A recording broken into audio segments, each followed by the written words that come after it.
So, Assalamu alaikum everyone. Today we will have the Mia sisters presenting the 99 names of Allah once again for day 27 of the Ramadan by Kids for Kids Ramadan special. So without further ado, you guys can get started. Assalamu alaikum, Mia here. Welcome to day 27 of learning and memorizing the beautiful 99 names of Allah subhanahu wa ta'ala. Wow, the countdown is starting. Only 3 more days left until the finish our journal, inshallah. So let's get started. أعوذ بالله من الشيطان الرجيم بسم الله الرحمن الرحيم ربنا زدني علما. رب اشرح لي صدري ويسر لي أمري واحلل عقدة من لساني يفقهوا قولي اللهم إني أسألك الهدى والتقى والعفاف والغنى.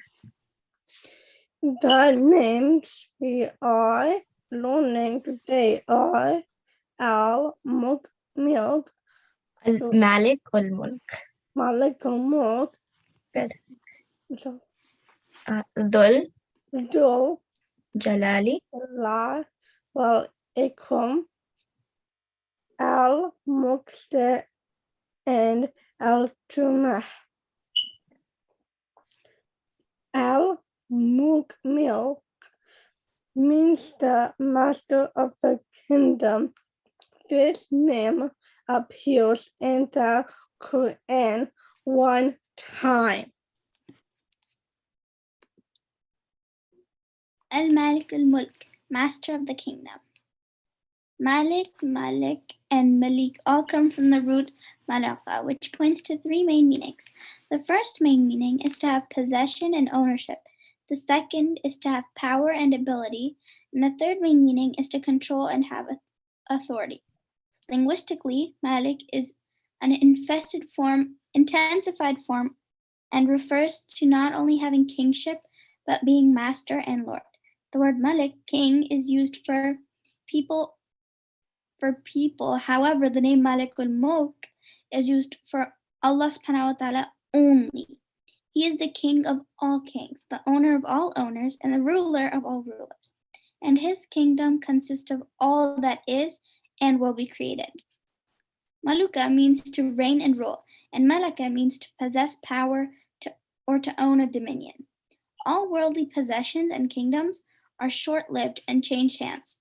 The real and absolute king is Allah subhanahu wa ta'ala, the real sustainer, king and owner of all dominions. To him belongs all realms as well as all material and physical creation. He is the master of the kingdom. This is his mulk, his dominion. Malikul Mulk affects his will in his kingdom however he pleases.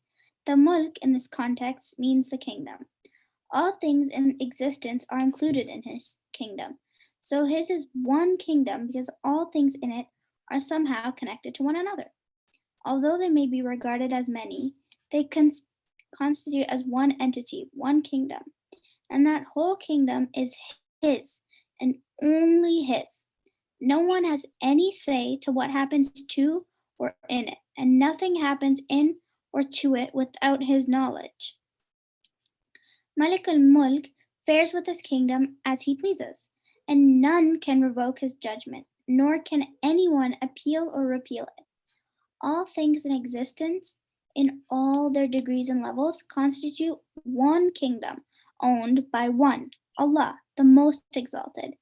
Malikul Mulk is the true king who deals with his kingdom as he pleases, bringing things into existence in it or ending the existence of some of its beings, punishing some and accepting the repentance of others, without anyone, when I say anyone, sharing the authority with him or prohibiting him from doing whatever he pleases. Always remember though, there may be kings and queens and princes and princesses, but none of them are as exalted as Allah subhanahu wa ta'ala. the master of the kingdom, because he is the highest, the most exalted, and they are absolutely nothing compared to him. And no matter how much power anyone on this earth thinks they have, they are clearly mistaken, because only Allah subhanahu wa ta'ala is powerful. We are small and weak human beings, and He is the Almighty. And whatever status or power they think they have or do have, it was given to them by Allah subhanahu wa ta'ala. And if they don't believe that Allah subhanahu wa ta'ala will surely humble them. This earth that we walk on, the trees that you see, all belong to Allah subhanahu wa ta'ala. This is His kingdom, and He is the master of it. I think this is a good time for a global warming lesson. Anyways, we should take care of this earth and do what we can to keep it good, because it is Allah subhanahu wa ta'ala's mulk, His dominion, and He has blessed us by letting us be here. On His earth, His kingdom, the least we can do is try our best to take care of it.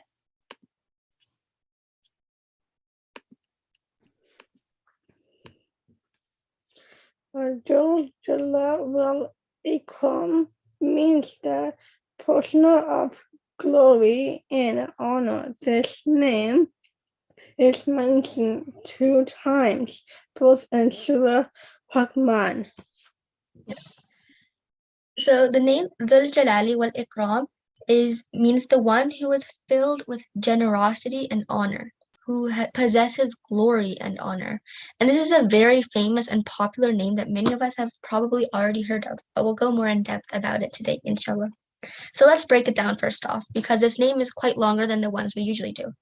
Dhu means possessor of, and Al-Jalal, Jalal means something that is great, significant, and something that is important.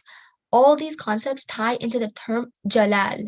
So Jalal is every manifestation of greatness and power. So Jalal basically signifies greatness and power.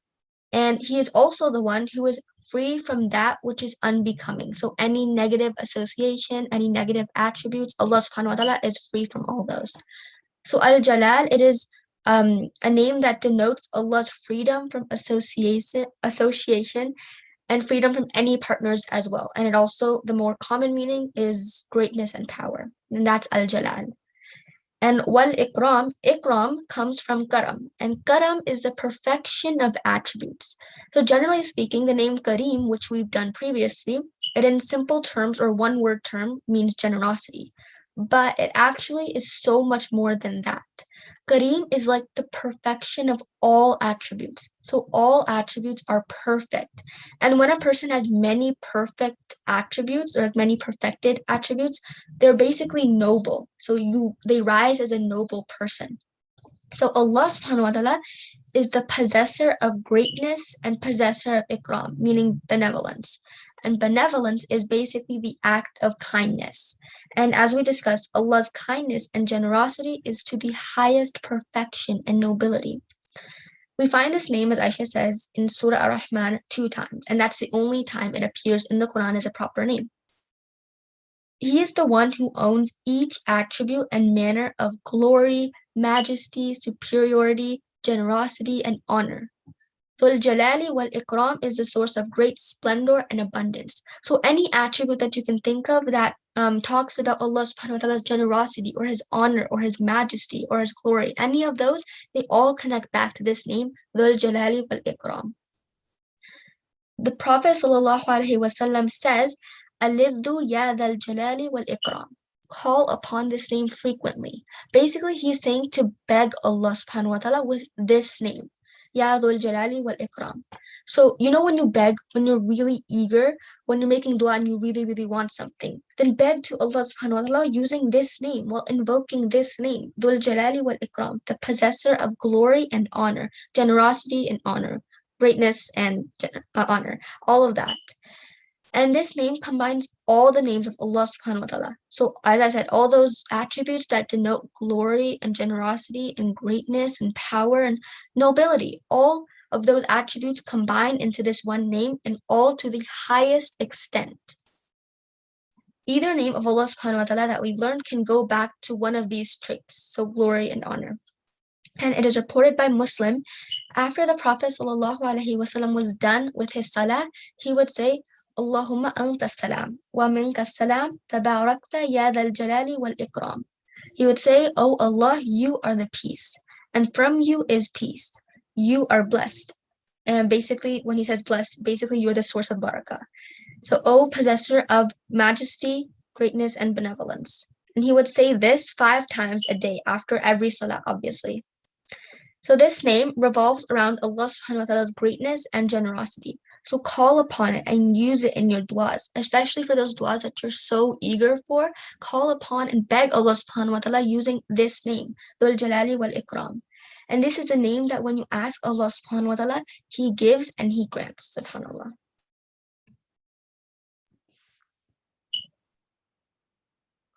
Al-Malikul means the executable. This name does not come in the Quran as such.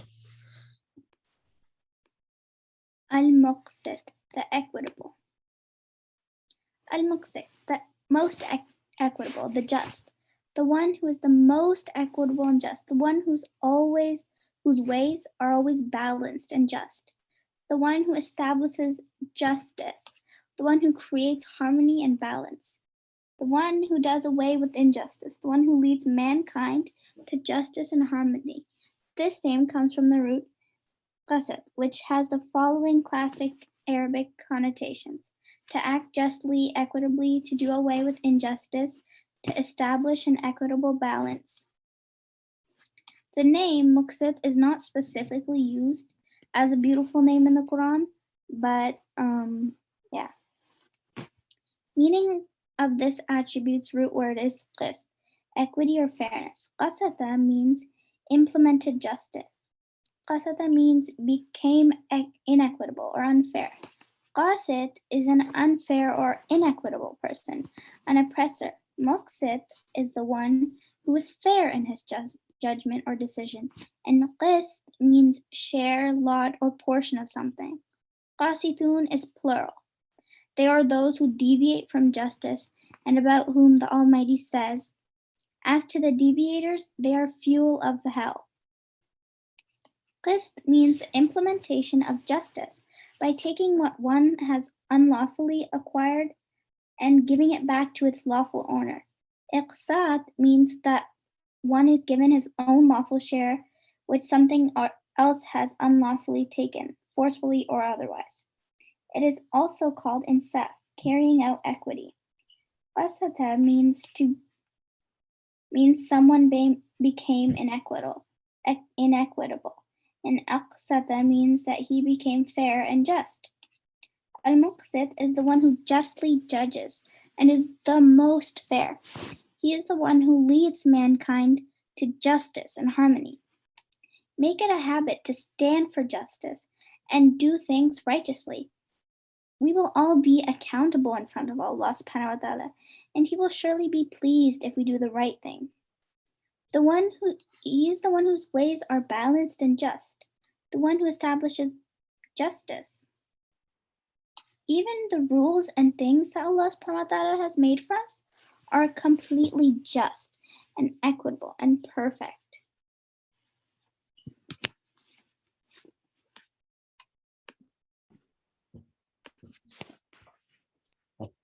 Al-Jama means the glory. This name also does not appear in the Quran. Al-Jami', the gatherer. This is from the verb jama'a, which means to gather or to collect or to assemble and unite. And al-jama'a means the assembly. So when we think of gathering people, Allah subhanahu wa ta'ala is al-jami', the gatherer. And if we compare this name to like the other names that we've done, we don't really think much of it. Like we don't really think of it as something as challenging because, we've done all these other great names. But when we are put in the position to gather people, it could be for any event or holiday. I know Eid is coming up, so a lot of us are gathering our families to spend the day together. But when we are put in the position to gather people, it can be really time consuming because we have to deal with, their own personal schedules and their own timings and what days they are free, what times they are free. And we also have to gather people and combine people who are different from one another or who may not get along with each other. But Allah subhanahu wa ta'ala is al-Jami'. It is He who combines and brings together. He brings together similar things and He also brings together opposite things. So He's the one who unites and He is the one who gathers. Al-Jami' is the one who brought the whole universe together, who reconciles hearts, who connects opposites and that which is similar. And He's the one who will gather all to stand before Him on the Day of Judgment. And it is He who assembles in this world and in the hereafter. So as human beings, as I just discussed, gathering people can be difficult. But Allah subhanahu wa ta'ala is al-Jami', the gatherer, the creator of the heavens and the earth, and He gathers people with such ease. Allah subhanahu wa ta'ala is gathering us in different ways, actually. He gathers all of us in different ways. Like as of right now, look at all of us sitting here. Al-Jami' is the one who has gathered all of us to be here, even though we are all so far apart and we all have our own day-to-day lives, but Allah subhanahu wa ta'ala has gathered here, not just today, but for the entire month of Ramadan. And more examples of this are that He gathers us for Eid, for Jummah prayers, even the masjid, although because of COVID, there are some restrictions, but still, He has gathered us in such gatherings and such places, like the masjid is a big one. It's a place where people gather to remember Allah subhanahu wa ta'ala. And Al-Jami' is the one who gathers all different creatures living side by side in the world. And He will also disassemble us and compose us again when He gathers us on the Day of Judgment. So humans are all gathered here on the earth. And yes, by type, we are all similar because, all 7 or 8 billion of us, we're all humans. But we are also different because each of us possesses something unique and dissimilar from others. We are also different from one another, but Allah subhanahu wa ta'ala combines us and brings us together on this one earth. And I'm using people, for example, but there's other things that Allah subhanahu wa ta'ala has also brought together. Like think, of different creatures on the earth. That's a really big example, and we'll get more into that in a bit, inshallah. But if it wasn't for Allah subhanahu wa ta'ala bringing different things together, so bringing opposites and building them, and that too in such a perfect harmony, we wouldn't even be here right now. He has created us with different types of species as well, as part of His perfect system to coexist on this earth. Like the human race, He has gathered us all here, like human beings, to live, to coexist with one another, to interact with one another. And that's an example of how He gathers us together in a whole as humanity, basically. And not only that, but we are not the only species that coexist on this planet Earth. There are other species that Allah subhanahu wa ta'ala has also created along with us to live on this earth. He has put plants, insects, animals, microbes, even kingdoms, all with us, to coexist with us in this earth. Have you ever really took time to think about that, all those different things? And some of those things we don't even perceive. Some of them, like different kingdoms or like those tiny microorganisms, we don't perceive them, we don't see them, but they still exist with us. And without them, we wouldn't even exist. Once again, it's Allah subhanahu wa ta'ala's perfect system that He has put in place. And that is an example of how Allah subhanahu wa ta'ala gathers opposites as well and allows them to coexist all in one earth, subhanAllah. And another one I forgot to mention is actually jinns. Allah subhanahu wa ta'ala has also created jinns with us, but we don't see them, but they still coexist with us. All these things are part of His system. And finally, the day of resurrection is also known as the day of gathering. And that's the ultimate gathering, because on that day, Allah subhanahu wa ta'ala will gather His slaves for their final judgments. And this is our great gathering that we should be preparing for. So in our day-to-day lives, we should remember that great gathering because it will happen. And we should seek opportunities as well of gatherings. I know at a time like this with Corona, it's hard to do those traditional gatherings that we all used to love to do. But, even on Zoom or even spending time with your family and gathering together with them, that also counts as a gathering. And those are all a blessing from Allah subhanahu wa ta'ala as well.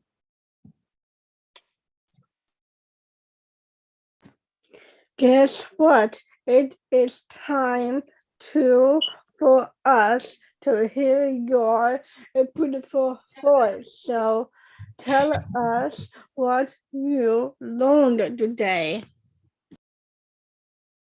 My favorite name would be Al-Malikul because he's the master of the kingdom, and he put us in his kingdom, and he is the person who started all of this. Yes, Jazakallah khair, Ayla. Anyone else? Mine is Al-Jami, the gatherer, because there's so many ways that we're gathered, even if we think of COVID, having, and I was thinking of this the other day, having this technology that we can have to gather and still learn together. It's still a really beautiful thing. Yeah, subhanallah. I think for now we'll just take the two of you. Jazakallah khair. Jazakallah khair. Assalamu alaikum. Mia out. Jazakallah khair, Mia sisters, for teaching us those 4 names of Allah. My favorite name from today was Dhul, Jalaali wal Ikraam, and this is because it represents Allah subhanahu wa ta'ala's greatness and how powerful he is to us. And now we will have Imran and Rehan sharing a presentation on fasting with us. So you guys can get started. And while we're waiting, for those of you who are watching on YouTube, make sure you comment down below what stood out to you in today's class. We love reading all your comments.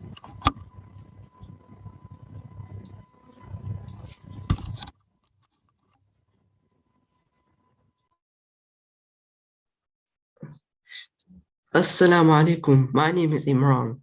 Assalamu alaikum. My name is Riyan. As it is Ramadan, we will be talking to you about the fasting in the holy month. So let's begin. أعوذ بالله من الشيطان الرجيم. بسم الله الرحمن الرحيم. رب اشرح لي صدري ويسر لي أمري واحلل عقدة من لساني يفقهوا قولي. The first thing that crosses someone's mind when we explain about Ramadan is fasting. What is fasting? Fasting is not eating or drinking from dawn to sunset in the 9th month of the Islamic calendar. Ramadan is declared when a crescent moon is sighted, as we follow the moon sightings. Fasting is a time to have taqwa and give up bad habits such as smoking, fighting, swearing, etc. Fasting is a time where one must seek repentance and good deeds in order to reach closeness to our God, Allah subhanahu wa ta'ala. It is obligatory to fast at least at the age of 12 to 13, but earlier age fasting will gain higher rewards. If a person cannot make or break their fast intentionally, then they must make it up at a later date. Allah says in the Quran, O you who believe, fasting is prescribed for you as it was prescribed for those before you, that you may become righteous. Surah Al-Baqarah. So now we're talking about what is fidya. Fidya is when someone has missed their fast, and the fidya is someone when they miss their fast and they cannot make it up due to old age, the birth of a child, etc. They must pay a special type of charity called fidya to make it up. Kafara is when someone does not make up their missed fast and has to either fast for a length of 60 consecutive days or feed 60 poor people, which is a lot of money. Fidya and kafara are religious donations made in Islam when a fast is missed or broken. The donations can be of food or money, and it is used to feed those in need. They are mentioned in the Quran, which distinguishes the two but unifies them into one idea.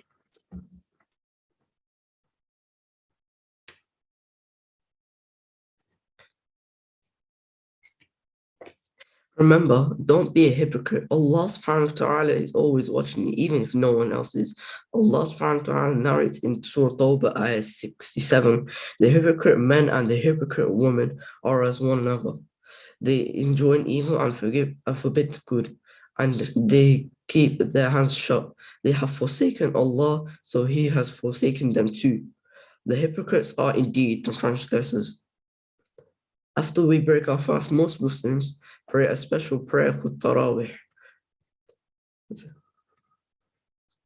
Qiyam al-Layl in Ramadan after Isha is called Tarawih because righteous people in Islam use this time to pray 4 rak'ah to 8 rak'ah, which is quite lengthy. Tarawih is a sunnah.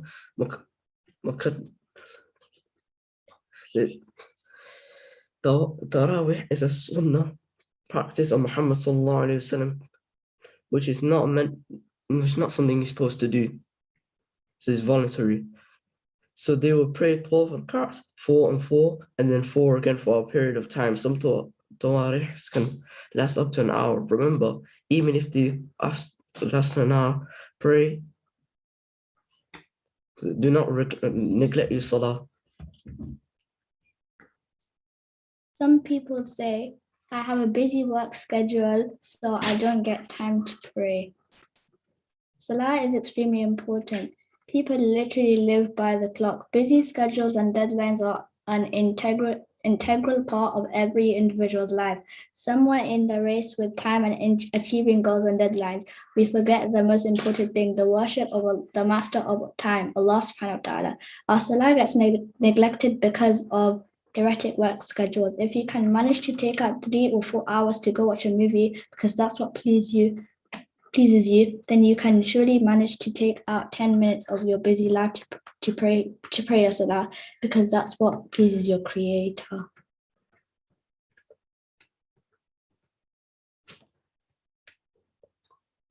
There are innumerable lame excuses for not praying. Think a little and answer yourself. When you will be questioned by Allah subhanahu wa ta'ala for not praying, will these excuses be enough? The answer is a definite no. Next time you choose to neglect your salah, consider the following points. No excuse is good enough as an excuse for not praying. The purpose of your creation is to worship Allah subhanahu wa ta'ala. If you fail to do this, you will fail in this life and the hereafter. The success that you are groping for in the darkness of this materialistic world is only from your salah. Your days are numbered. Any minute this could be your last minute in this world. So pray your salah before death comes to you. There are a number of Muslims who wish to be in your place and pray their salah freely but cannot. So thank Allah subhanahu wa ta'ala that He chose you for this blessing to pray your salah freely and without fear. There are some people who paralyzed, old and bedridden, yet pray their salah on time through signs. You have been bestowed with the blessings of good health and youth by Allah subhanahu wa ta'ala. So pray your salah just to thank Allah subhanahu wa ta'ala for the countless blessings He has given you. You have unfulfilled desires, so pray your salah and beg Allah subhanahu wa ta'ala to grant your wishes. Delaying something may be to the extent until you can't do it. Is this just a concept in your mind planted by shaitan? Will you still procrastinate if you knew that someone left you a key to a house of gold with all the good things that you can only dream of, and all you have to do is get up and take that key? That key is your salah, and the reward is a lot more than the palace of gold. So stop procrastinating and pray. Pray because Allah subhanahu wa ta'ala commands you to do so. Now here are some good tips when you are fasting. 1. Do not watch the clock. Time will seem to pass slower. Scientists have even said that it makes your brain delay sensory perception and you think time is going slow, but it isn't. Try doing something beneficial to make time go faster. Well, you know what they say, time flies when you're having fun. 2. Don't concentrate on food. The more you don't think about the fast, the quicker time will pass. Like I said earlier, time can go slow when you focus on it, especially when you're hungry. Try doing something different that does not require food, and so you'll forget about time. 3. Don't forget to pray salah. You should strive to perform extra acts of worship, so spend more time in the mosque if possible to attend. Extra prayers are key to success. You will also gain closeness to Allah subhanahu wa ta'ala. Set yourself a challenge and try to pray prayers like Tarawih, Sunnah prayers, etc. Remember that you're fasting for Allah. Like I also said earlier, don't be a hypocrite. Don't just fast because your mom told you to, or you'll get a reward of something, or because you want your parents to make iftar. No, this is not how it works. Allah is the Almighty. He can take things away from us, but can also bring it back. Allah can see what you are doing and will punish you on the day of resurrection. If possible, to listen, if possible, listen to the audio of the Holy Quran and avoid music. It is preferable to read Quran, and it is the last 10 days of Ramadan. Quran in Ramadan will gain you lots of rewards. Music isn't good, but listening to nasheeds is an improvement.